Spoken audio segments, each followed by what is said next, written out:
Hello friends. उम्मीद करता हूँ कि आप सब लोग ठीक होंगे और खैर खैरियत से होंगे। तो दोस्तों, हमने हिम्मत करके HTML के कोर्स की इस फोर्थ वीडियो में पहुंच ही चुके हैं। तो HTML की इस वीडियो में आज हम एक बहुत इंपॉर्टेंट टॉपिक के बारे में पढ़ने वाले हैं और वो है सेमेंटिक और नॉन सेमेंटिक टैग्स।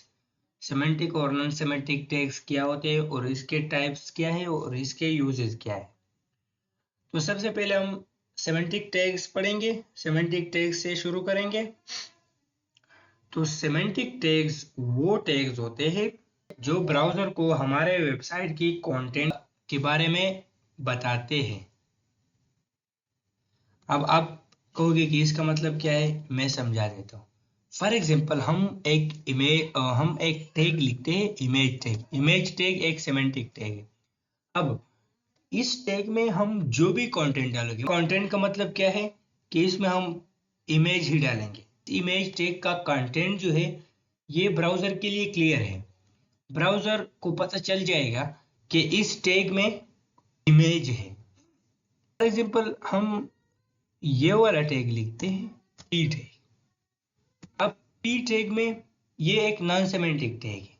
अब इसमें हम कुछ भी लिख सकते हैं, एक पैराग्राफ लिख सकते हैं, हेडिंग भी लिख सकते हैं, लेकिन हम लिखते नहीं हैं। सिर्फ पैराग्राफ लिखने के लिए ही इस्तेमाल करते हैं। तो ब्राउज़र को पता नहीं चलता कि ये किसके बारे में, किस चीज़ के बारे में है। अब मैं आपके लिए एक दूसरा वो कर देता हूँ, एग्जांपल ले लेता हूँ, इसको हटाता हूँ कि आपको समझ आ जाए। अब मैं एक दूसरा लिखता हूँ। ये हेडर भी एक सिमेंटिक टैग है क्योंकि हमें पता है कि हेडर में हेडिंग ही होगा। अब इस पे हम H1 लिख देते हैं। H1 for example this is product. अब ये एक H1 हमने हेडर के अंदर ही लिखा और दूसरा H1 हम हेडर के बाहर लिखेंगे। इसी में भी यही लिखेंगे, दिस इज प्रोडक्ट।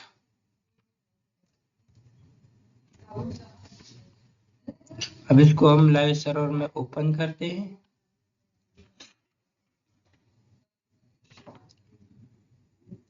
ये भी दिस इज प्रोडक्ट है और ये भी दिस इज प्रोडक्ट है। मतलब हमने एक H1 हेडर के अंदर लिखा था और H1 हेडर के बाहर लिखा था, लेकिन इसमें हमने जो टेक्स्ट डाला था वो उसका फ़ॉन्ट साइज और वो सेम ही है। मतलब ये और ये सेम है। तो इसका मतलब ये हुआ कि जितने भी सेमेंटिक टैग्स है, मतलब हेडर टैग एक सेमेंटिक टैग था, जितने भी सेमेंटिक टैग्स हैं वो हमारे वेबसाइट के लेआउट यानी स्ट्रक्चर पर कोई इफेक्ट असर नहीं रखते। सिर्फ ब्राउज़र को हमारे वेबसाइट के कंटेंट के बारे में बताना है कि इस टैग में मेरा इमेज स्टोर हुआ है, इस टैग में मेरा हेडिंग स्टोर हुआ है और इस टैग में मेरा मेन जो कंटेंट है वो स्टोर हुआ है। सेमेंटिक टैग सिर्फ इस चीज के लिए इस्तेमाल होती है। अब इसके बाद हम बात करेंगे कि सेमेंटिक टैग्स की टाइप कौन से है। तो ये है सेमेंटिक टैग्स की type. For example section tag, article tag, header tag, footer tag, naive tag, aside tag. अब इसको, ये क्या है, इसको हम एक वन बाय वन सीखते हैं। तो सबसे पहले हम अपने हेडर टैग पे आते हैं। हमने इसको देखा भी था लेकिन मैं आपको फिर से अच्छी तरह समझा देता हूँ। जितने भी वेबसाइट होते हैं उसमें एक हेडिंग होता है जो उस वेबसाइट के कंटेंट को शो करता है कि वो वेबसाइट किस चीज के बारे में है। तो उस हेडिंग को हम यूजुअली, और ये रिकमेंडेड, हाईली रिकमेंडेड ही होता है कि उसको हम हेडर टैग के अंदर लिखें। मतलब H1 टैग तो हम इस्तेमाल ही करेंगे क्योंकि हेडिंग हम H1 टैग में लिखते हैं, लेकिन H1 टैग को हेडर टैग के अंदर ही हम यूज करेंगे। अब इसका फायदा क्या होगा? इसका फायदा ये होगा कि ब्राउजर जो होगा उसको इजीली समझ में आ जाएगा कि इस वेबसाइट का जो हेडिंग है, जो कंटेंट है, वो इस सेक्शन में स्टोर हुआ है और वो इजीली रीड करके यूजर जब सर्च करेगा तो उसको हमारा वेबसाइट भी रिकमेंड करेगा। तो एक तो इसका सर्च इंजन ऑप्टिमाइजेशन में बहुत बड़ा रोल हुआ, और दूसरा फायदा ये है कि जब कभी भी कोई दूसरा आके हमारे कोड को पढ़ेगा तो उसको इजीली समझ में आ जाएगा कि इस वेबसाइट का हेडिंग इस सेक्शन में स्टोर हुआ है और उसको ढूंढना नहीं पड़ेगा। इसके बाद हम मेन टैग पढ़ेंगे, जो कि एक सेमेंटिक टैग्स है। सबसे पहले हम नया फोल्डर ओपन करेंगे। नया फोल्डर ओपन करने के बाद मैं यही डेस्कटॉप में स्टोर कर लेता फोल्डर, और इसका नाम है सेमेंटिक HTML। इसका नाम मैं रख देता हूँ, आप कुछ भी रख सकते हो। इसमें हम फाइल ओपन करेंगे,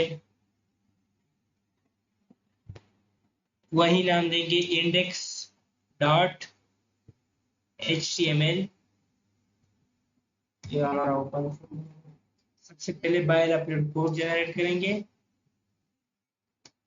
उसके बाद हमने हेडर टैग पढ़ा था, अब मेन टैग के बारे में। सबसे पहले हम मेन टैग लिखते कैसे, ये तरीका सीखते हैं। मेन, ये आपके लिए मेन टैग शुरू हो गया। अब मेन टैग का इस्तेमाल क्या है?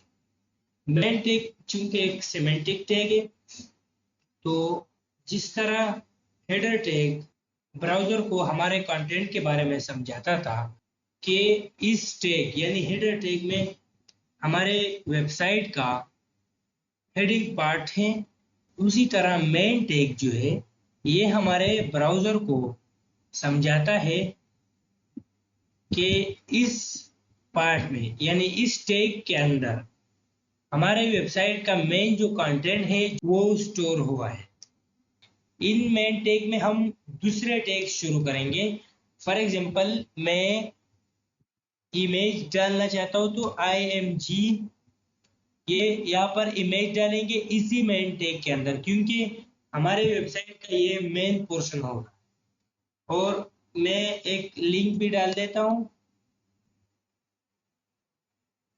यहाँ पर मैं एक हेडिंग भी स्टार्ट कर सकता हूँ।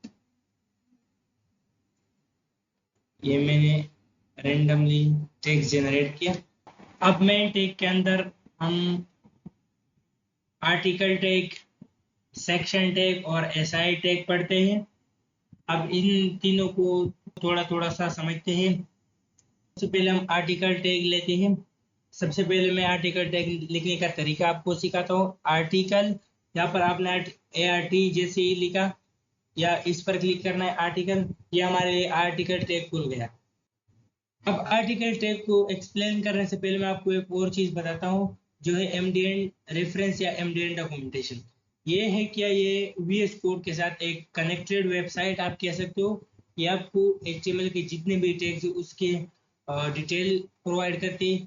जैसे ही मैं इस पर क्लिक करूंगा MDN रेफरेंस पर, ये आर्टिकल टैग के बारे में पूरा डिटेल इंफॉर्मेशन देगा। तो आपको भी ऐसे रिसोर्सेज एक्सप्लोर करने हैं, क्योंकि कोई भी आपको आके पूरा वेब डेवलपमेंट नहीं सिखाएगा, आपने भी चीज़ों को खुद से एक्सप्लोर करना होगा। तो यहाँ पर इसका डिफिनेशन है, article element represent a self content composition in a document, page, application और site which is intended to be independently distributable और reusable। अब इसका मतलब क्या है? जब एक डॉक्यूमेंट में हम एक सेल्फ कंटेंट कंपोजिशन लिखते हैं, फॉर एग्जांपल जो इंडिपेंडेंट हो, किसी दूसरे पर के ऊपर डिपेंड ना करता हो, तो उस कंपोजिशन, उस कंटेंट को हम आर्टिकल टैग के अंदर लिखते हैं। यहाँ पर उन्होंने एग्जांपल दिए हैं। Examples include a forum post, magazine और न्यूज़पेपर, या blog entry, product code, user submitted comment etcetera. तो इन सब चीजों के लिए आर्टिकल टैग इस्तेमाल होता है। मैं आपको एक एग्जांपल देता हूँ। फॉर एग्जांपल मैं इसमें अपना स्टोरी लिखना चाहता हूँ, माई स्टोरी। अब एक बात आपने याद रखनी है कि आर्टिकल टैग या सेक्शन टैग या एसआई टैग, इसको आपने मेन टैग के अंदर ही लिखना है। माई स्टोरी में लिखना चाहता हूँ, my name is and I am a student। तो अब हम इसको ब्राउजर पे ओपन करते हैं। ये हमारी माई स्टोरी आ गई। इन सब डिस्कशन का ये नतीजा हुआ, ये रिजल्ट हुआ कि आर्टिकल टैग में हम वो कंटेंट लिखते हैं जो सेल्फ कंटेंट हो और इंडिपेंडेंट। अब इसके बाद हम आते हैं सेक्शन टैग में। सबसे पहले हम सेक्शन टैग लिखने का तरीका सीखते। इस सेक्शन पर क्लिक करके आपके लिए सेक्शन टैग ओपन हो जाएगा। अब मैं इसकी एमडीएन डॉक्यूमेंटेशन पर जाता हूं।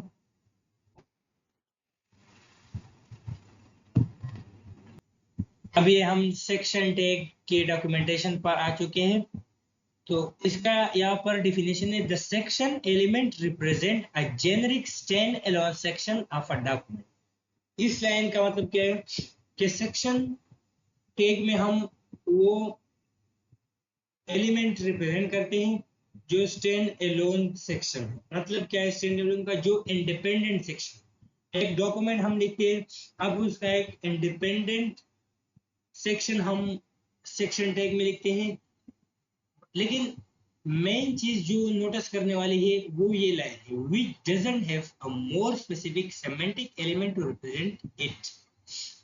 अब इसका मतलब क्या है कि सेक्शन टैग में हम अक्सर वो एलिमेंट लिखते हैं, हम उसको इतना इम्पोर्टेंस नहीं देते कि उसको हम सर्च इंजन में ऑप्टिमाइज करें।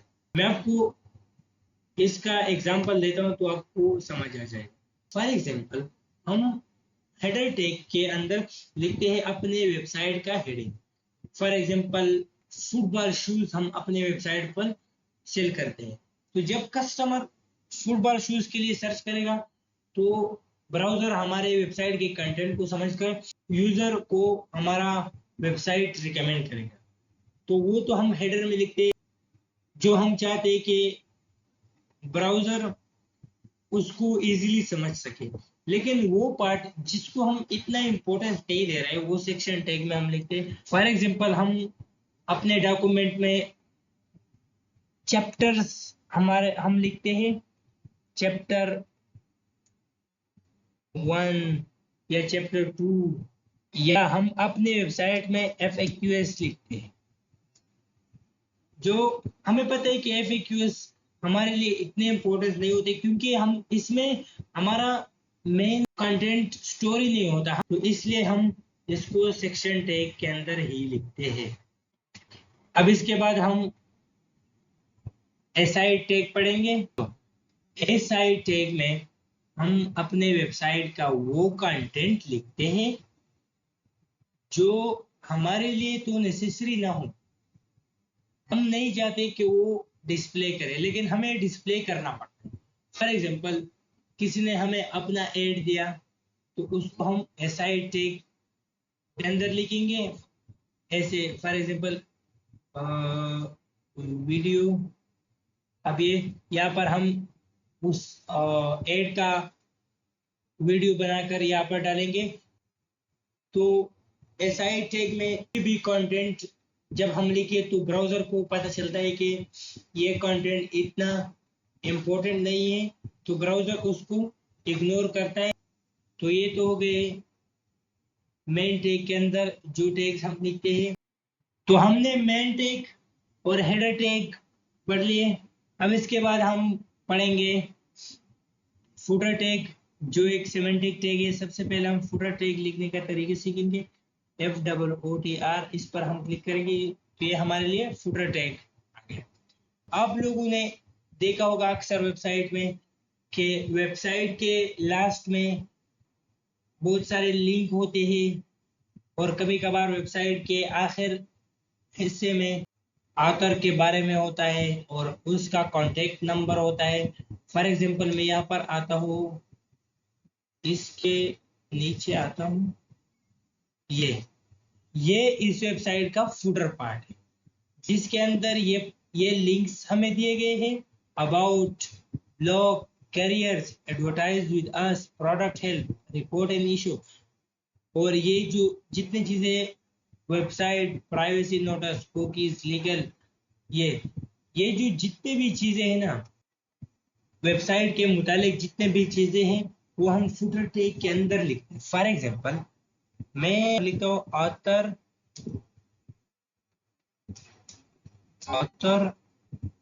इज इक्वल टू, या ऑथर नेम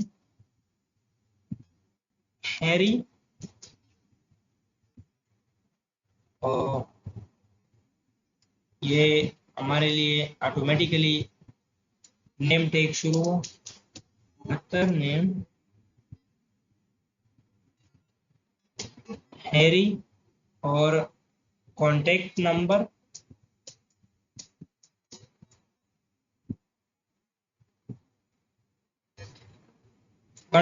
जो भी हो मैं डॉट डॉट लिखता हूँ। अब इन चीजों को मैं प्रिंट कर देता हूँ। तो ये हमारे लिए फुटर टैग आ गया। अब आप सोचोगे कि उस वेबसाइट के तो ये फुटर पार्ट, ये ऑथर नेम, ये कॉन्टेक्ट नंबर, ये दूसरे वेबसाइट के बारे में, वो तो लास्ट में थी, लेकिन ये तो पहले से थी। वो ऐसे ही लास्ट में नहीं आती कि आप फुटर टैग लिखे तो चीजें खुद ब खुद ही लास्ट में आ जाएगी। नहीं, ये आपने सीएसएस में उन चीजों को कस्टमाइज करना है, उन चीजों को लास्ट में ले आना है। तो सिर्फ इतना ही समझिएगा कि फुटर टैग के अंदर हम प्राइमरी, मतलब मेन इंफॉर्मेशन तो हमने मेन टैग के अंदर शुरू किया, लेकिन प्राइमरी जो इंफॉर्मेशन हो, कि हमारा वेबसाइट किस चीज के बारे में है, हम अपने हम अपना इंट्रोडक्शन करते हैं, हम अपना कॉन्टेक्ट नंबर देते हैं या कई और लिंक्स देते हैं, तो वो हम फुटर पार्ट में करते हैं। वीडियो के आखिर में मैं आपको एक ग्रैंड प्रैक्टिस प्रॉब्लम दूंगा। मतलब मैंने 2 वीडियो से आपको प्रैक्टिस प्रॉब्लम नहीं दिया है, तो मैंने सोचा कि इन 3 वीडियोस में हमने जो कुछ भी पढ़ा है उनको उनके टॉपिक्स को इकट्ठा करके मैं आपको एक ग्रैंड प्रैक्टिस प्रॉब्लम दो। मतलब कि उन वीडियोस में हमने जो कुछ भी पढ़े हैं उनकी मदद से, आप उन टेक्स्ट की मदद से आप इसे हल करेंगे, ऐसे बनाएंगे। तो प्रैक्टिस प्रॉब्लम क्या है? Make a portfolio. आपने एक पोर्टफोलियो बनानी है। पोर्टफोलियो क्या है? कुछ भी नहीं, आप एक फोल्डर बनाएं, आप उसे नेम पोर्टफोलियो दें, या आप कुछ भी दे सकते हो नेम उस पोर्टफोलियो को। फिर उसमें आपने एक फाइल ओपन करना है, जैसे हम ओपन करते हैं। और इसके अलावा जो इन चारों वीडियोस में हमने जो टैग्स भी पढ़े हैं, जो कॉन्सेप्ट भी पढ़े हैं, उनका फुली आपने इस्तेमाल करना है और पोर्टफोलियो बनानी है। आप अपने हिसाब से भी बना सकते हो, मतलब जो आपको सही लगे, लेकिन मैंने आपको एक हिंट भी दी है कि एक पोर्टफोलियो बनाए ऑनलाइन स्टोर के तरह। मतलब क्या है कि आप एक ऑनलाइन स्टोर बनाए छोटा सा, जिसमें उसका हेडिंग भी हो। आप ये हेडिंग भी दे सकते हो कि the best store in the market, best store in the town, etcetera, आपको जो भी पसंद हो। और आप उसमें प्रोडक्ट्स के इमेज भी डालें। आपने कैसे डालने? गूगल से डाउनलोड करके, जो मैंने आपको तरीका बताया था इमेज डालने का, वो इस्तेमाल करके आपने इनमें इमेज भी डालने हैं। और उन प्रोडक्ट के प्राइसेस भी अगर आप लिखना चाहो तो लिखो। लेकिन बस मकसद ये है कि आपने जो भी टैग्स पढ़े हैं उनको सही तौर पर इस्तेमाल करें। और इसके अलावा आपने सेमेंटिक टैग्स का ख्याल रखना है। मतलब मैंने जो बताया था कि आपका जो मेन कंटेंट होगा वो आपने सेमेंटिक टैग्स के अंदर लिखना है, और जो मेन कंटेंट नहीं होगा वो आपने सेमेंटिक टैग्स में नहीं लिखना है। तो अगर आपने सॉल्व किया तो कमेंट सेक्शन में डन ज़रूर लिखिए, और अगर कोई प्रॉब्लम हो तो वो भी कमेंट सेक्शन में आप लिख सकते हो। तो आज के लिए इतना ही, मिलते हैं अगली वीडियो में। वीडियो अच्छी लगे तो वीडियो को लाइक करें और चैनल को सब्सक्राइब जरूर करें।